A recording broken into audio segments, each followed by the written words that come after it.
TVN 한국교통방송입니다.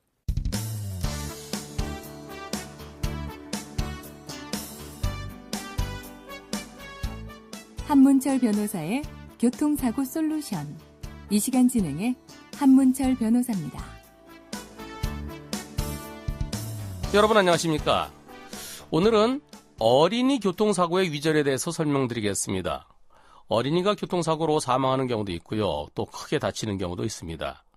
위자료를 얘기할 때 일반적으로 사망사고의 위자료를 얘기하고요.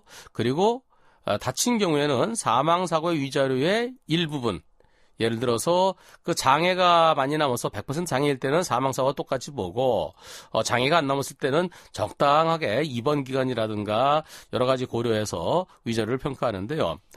어린이가 교통사고로 사망했을 때 위자료, 법원 기준은 기본적으로 1억 원입니다. 그런데 요즘은 어린이 교통사고에 대해서는 위자료를 1억 원보다 조금 더 인정해야 된다라는 그런 움직임이 상당히 있습니다. 모든 판사가 다 그런 건 아닌데요. 위자료 액수 산정은 그 판사의 인생관, 세계관 그런 것이 담겨 있는 것 같습니다.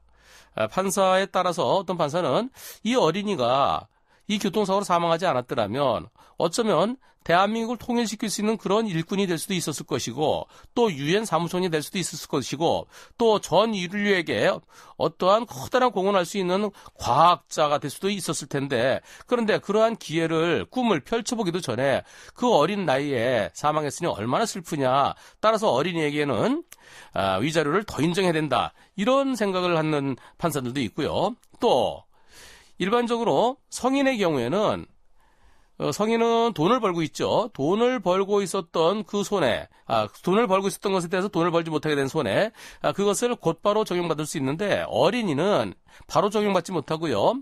만 19세가 될 때까지는 기다려야 됩니다. 만 19세 성인이 됐을 때부터 돈을 벌 수 있다는 것이죠.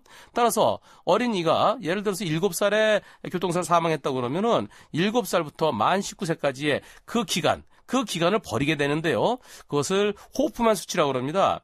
따라서 성인의 경우 만 한 25세, 6세 되면은 그 돈 못 벌게 된 손해를 최대치로 다 받을 수 있어요. 근데 어린이는 호프만 수치를 버리기 때문에 거기서 손해보는 게 글쎄요. 액수로 따지면은 그것도 상당합니다. 그게 한 1억 원 가까이 될 수도 있어요. 따라서 그런 부분, 똑같이 사망했는데 어린이는 호프한 수치에서 손해보는 점, 그 점을 위자료에서 더 추가로 인정해줘야 된다라는 판사들도 있습니다. 오늘은 여기까지입니다. 고맙습니다.